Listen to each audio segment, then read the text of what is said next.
The day the slaves woke up. The arena floor was still wet with blood when Marcus Stone felt the first crack in his mind. He stood in the center of the killing pit, chest heaving, hands slick with gore. Around him, 70,000 voices roared, not human voices, but the chittering, howling approval of species he had no names for.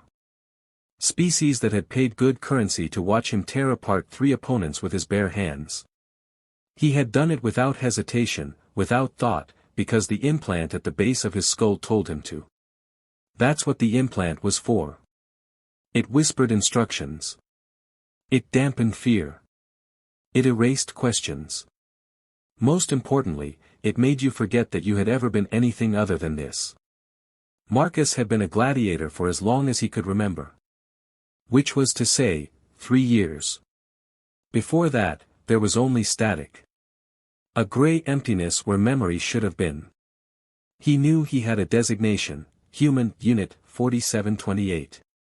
He knew his function, combat entertainment. He knew his masters, the Valerian Dominion, whose empire stretched across 12,000 star systems and whose power was absolute. He did not know that he had once been a teacher. He did not know that he had once had a daughter named Sophie who loved strawberries and hated bedtime. He did not know that Earth's sky was blue. But in that moment, standing in the blood-soaked sand, something shifted.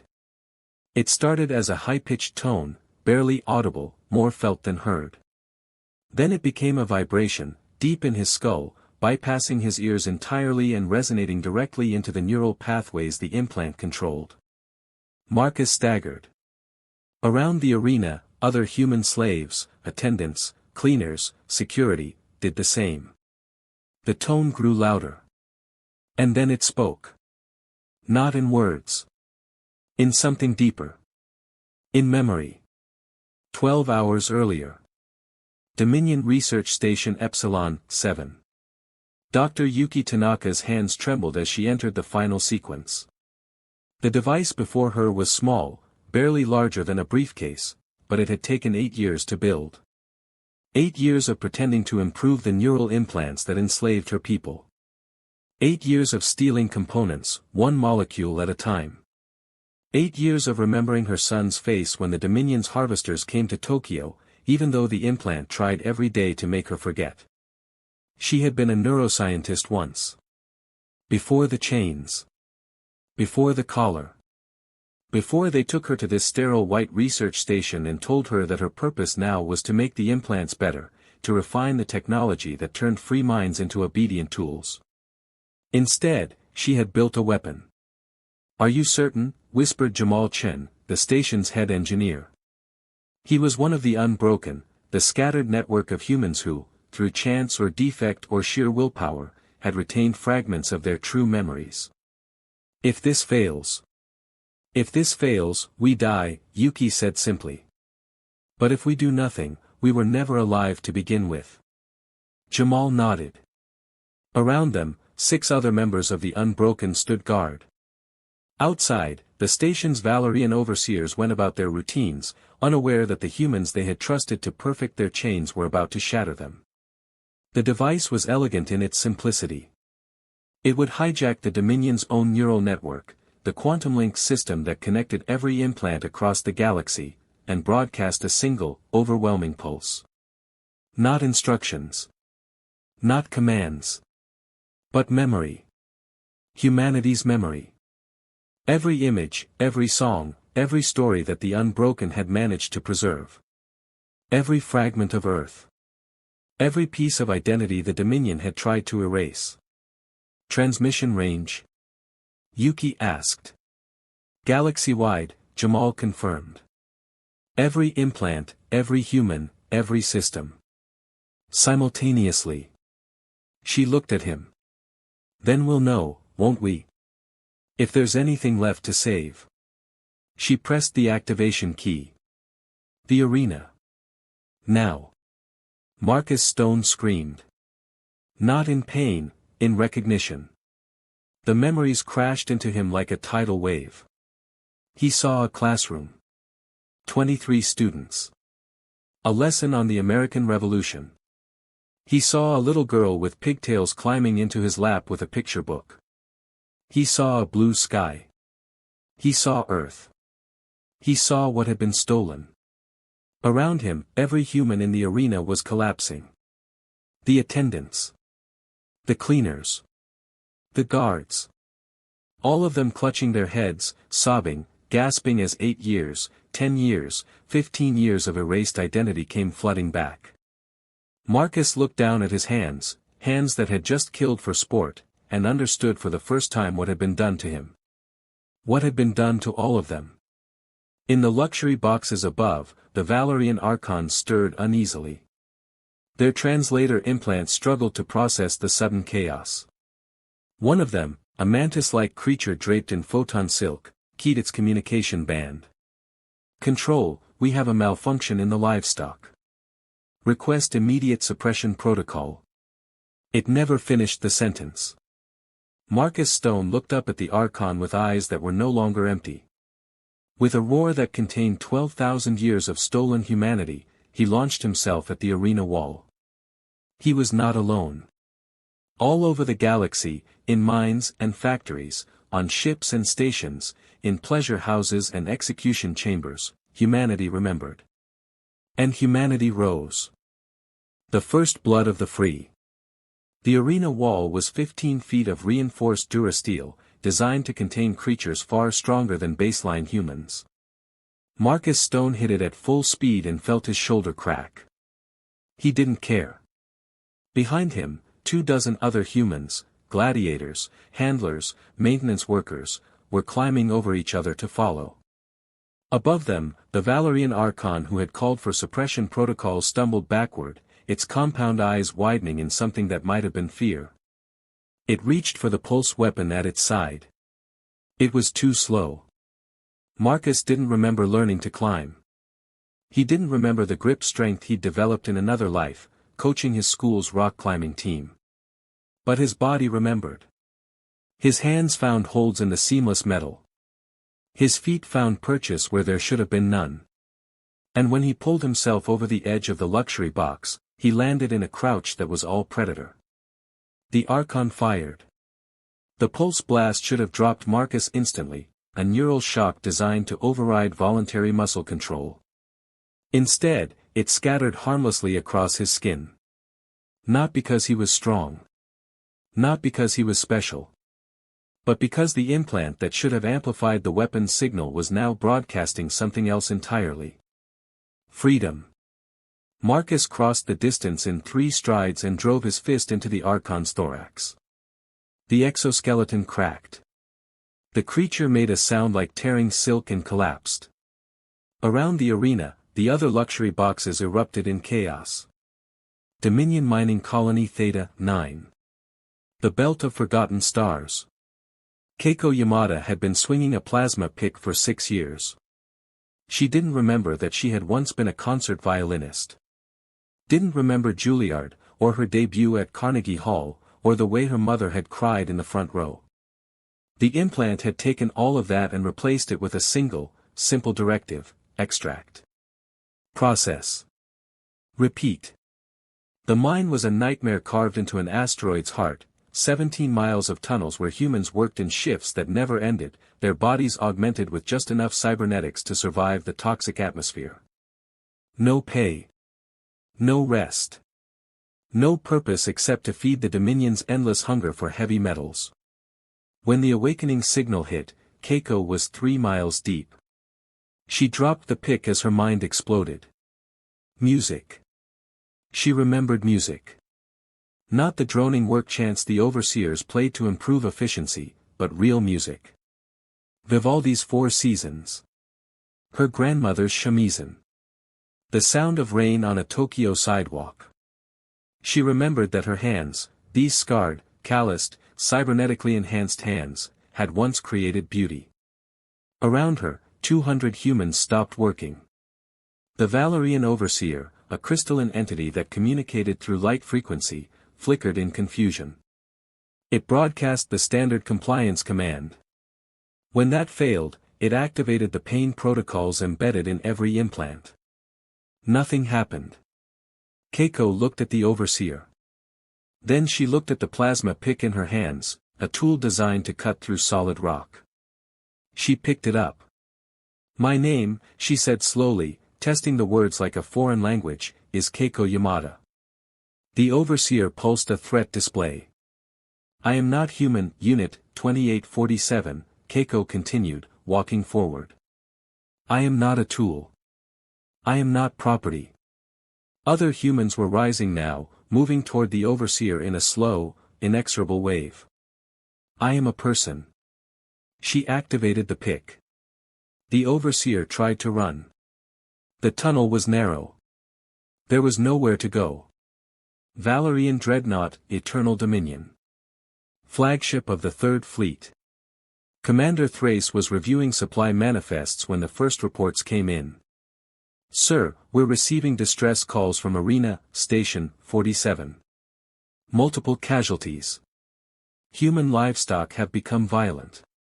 "Livestock malfunction," Thrace said without looking up. He was a veteran of 3 conquest campaigns and had seen every kind of rebellion. "Deploy suppression drones. Execute any units that don't respond to neural override." "Sir, the neural overrides aren't responding." That got his attention. "What?" "All human units fleet-wide are showing anomalous brain activity. The implant control network has been compromised. We're reading, emotional spikes. Complex cognition. Independent decision-making." Thrace stood. "That's impossible. The implants suppress." "Sir." Another officer, this one genuinely panicked. Deck 7. The human maintenance crew has barricaded themselves in the auxiliary weapons bay. Then breach it. They've sealed the doors and activated the defense turrets. From the inside. Thrace felt a cold weight settle in his chest. "How many humans do we have aboard this ship?" The officer checked his display. His face went pale, or rather, the Valerian equivalent, his bioluminescent markings dimming to almost nothing. 2,347, sir. "And how many of those have access to critical systems?" "Approximately, 40%. The ship's lights flickered. On Deck 7, Sergeant First Class James Cooper, no longer human, Unit 9203, but James Cooper of the United States Marine Corps, who remembered Paris Island and Fallujah and a flag that meant something, looked at the weapons console before him. Beside him, his team of maintenance workers were stripping off their gray jumpsuits, revealing bodies that had been kept in peak condition by the Dominion's own health protocols. Bodies that had been trained in combat by serving as target practice for Valerian troops. Bodies that now remembered what it meant to fight back. "We control life support for decks 4 through 12, said a woman named Sarah Chen, once a Navy communications specialist. "We control secondary weapons. We control the portside engines." James nodded slowly. "How many Valorians on this ship?" 300 officers. Maybe 1,000 soldiers. "And they've been using us for servants, janitors, and entertainment for how long?" 8 years for me," Sarah said. "Longer for some." James looked at the weapons array, enough firepower to level a city, all of it now under his control. He thought about the arena fights. The casual cruelty. The way the Valorians had laughed when humans bled. He thought about Earth. "Let's teach them," he said quietly, "what humans do when you back us into a corner." His finger moved toward the firing controls. Dominion Research Station Epsilon 7. Dr. Yuki Tanaka watched the data streaming across her screen and wept. Not from sadness. From joy. The signals were coming from everywhere. From every corner of the galaxy. Thousands of systems. Millions of humans. All waking up. All remembering. All fighting. "It worked," Jamal whispered beside her. "God help us, it actually worked." Yuki wiped her eyes. "God had nothing to do with it. We did this. Humans did this." Alarms shrieked through the station. The Valerian overseers had finally realized what was happening. Outside the lab, she could hear weapons fire. Jamal checked the door seals. "They're coming." "Let them," Yuki said. She pulled up a secondary program, something she'd kept hidden even from the Unbroken. "I have one more gift for our people." She activated it. Across the galaxy, every human implant received a second transmission. Not memories this time, but something more dangerous. Knowledge. Dominion weapon systems. Ship schematics. Security protocols. Strategic deployments. Supply routes.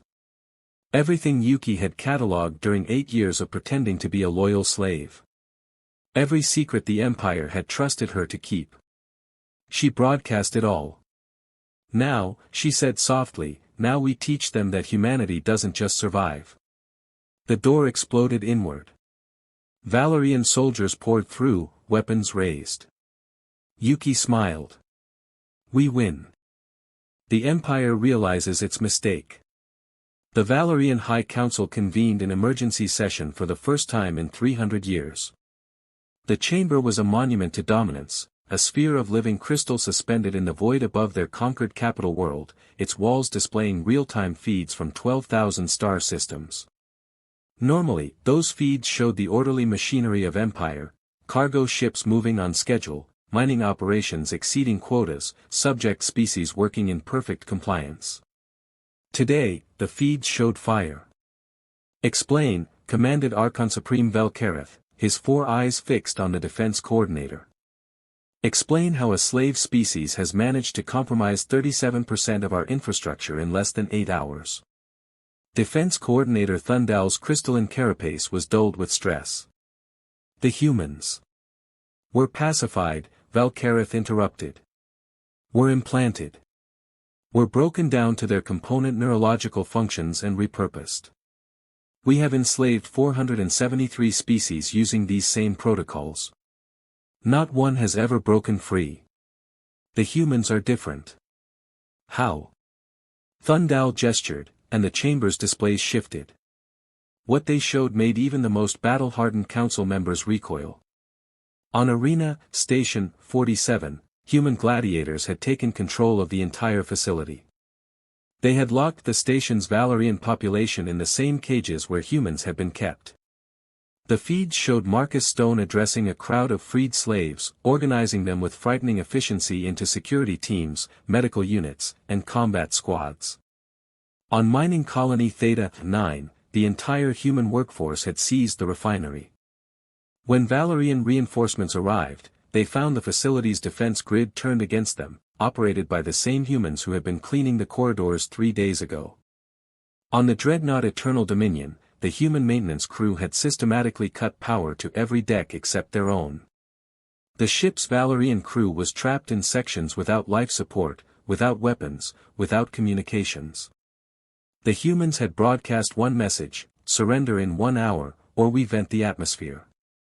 But it was the feed from Research Station Epsilon 7 that drew the most attention. Dr. Yuki Tanaka stood in the station's central laboratory, surrounded by Valerian security forces. Her hands were raised. Her face was bloody. And she was smiling. "You want to know what makes humans different?" she asked, speaking directly to the camera. "We remember. Even when you erase our memories, we remember who we were. Even when you chain us, we remember what freedom feels like. You scattered us across your empire thinking it would break us." She laughed, a sound like breaking glass. "You put us everywhere. In your ships, your stations, your weapons facilities, your communications arrays. You made us invisible. Beneath notice. You taught us every system you have because you were so certain we were broken." Her smile widened. "That was your mistake." The feed cut to static as the security forces opened fire. The silence in the council chamber stretched for several seconds. "She's dead?" Velkareth asked quietly. "Confirmed," Thundal replied. "And the signal? The neural override that freed them? We've traced it to her device." It's been destroyed. Then we can restore control. No. The voice belonged to Systems Coordinator Pelmoth, whose entire function was maintaining the Dominion's neural control network. The signal didn't just free them. It taught them. Every human now has complete knowledge of our technology. Our weapons. Our ships. Our security protocols. Pelmoth's display lit up with tactical data. They know which stations have weak life support systems. They know which ships have human crew members. They know our supply lines, our patrol routes, our strategic deployments. And they're using that knowledge with frightening coordination. Coordination. Velkareth leaned forward. They have no command structure. No central authority. We made certain of that when we scattered them. They don't need centralized command, Pelmoth said grimly. Watch. The display showed 6 different star systems. In each one, human slaves were rising in rebellion. But they weren't acting randomly. As the council watched, a pattern emerged. In System A-774, humans seized control of a munitions depot, then immediately transmitted inventory data to System B-903, where a different group of freed humans was planning an assault on a Valerian garrison. In System C-229, a human crew sabotaged a communications relay, at the exact moment that humans in System D-117 launched an attack, ensuring no warning could be sent. In System F-881, humans crashed a cargo ship into a military academy, delivering not explosives, but 3,000 freed human slaves who had been scheduled for disposal. They emerged from the wreckage armed with weapons and tactical data transmitted from 7 other systems. They're sharing information instantaneously across the galaxy, Pelmoth explained. Using our own quantum communication network. The same network we use to control their implants. Shut it down, Velkareth ordered. If we shut down the network, we lose communication with 90% of our fleet. Then isolate the human transmissions. They're not transmitting on human frequencies anymore. They've learned to mimic Valerian encryption. Our own systems can't tell the difference between legitimate military traffic and human coordination. Pelmoth's voice took on something that might have been fear. Supreme, they're inside our infrastructure. Every system we've built, they now control. Velkareth was silent for a long moment. How many humans did we take from Earth? Approximately 8 billion. And how many are still alive? Current estimates, 3 to 4 billion. Scattered across 9,000 systems. And they all received this signal. They all woke up. Yes, Supreme. Velkareth looked at the burning displays surrounding him. 37% of their infrastructure compromised. In 8 hours. And accelerating. Military assessment, he said to Thundao. Can we contain this? The defense coordinator was silent for too long. Supreme, our military doctrine has never accounted for an enemy that is everywhere. We have 17 billion Valerian soldiers scattered across our territory. But we have 4 billion humans, and they're embedded in every facility we control. They're our pilots, our engineers, our servants. They cook our food. They maintain our ships. They have access to systems we never bothered to secure because they were slaves. Thundao pulled up a star map. Red dots began appearing, each one a system where humans had risen in rebellion. In the past 8 hours, we've lost contact with 4,000 stations. We've lost 93 capital ships, not to combat, but to sabotage from within. We've lost 7 major fleet bases. The humans aren't fighting us with armies, Supreme. They're using our own infrastructure as a weapon. More red dots appeared. Then more. The display was bleeding crimson. Every ship with a human crew member is now potentially hostile. Every station with human workers is a possible target. Every supply line that uses human labor can be disrupted. They don't need to defeat our military, they just need to make our empire ungovernable. Then we exterminate them, Velkareth said coldly. Every human. Every system. We purge them completely. With respect, Supreme, that's approximately 4 billion targets across 9,000 systems.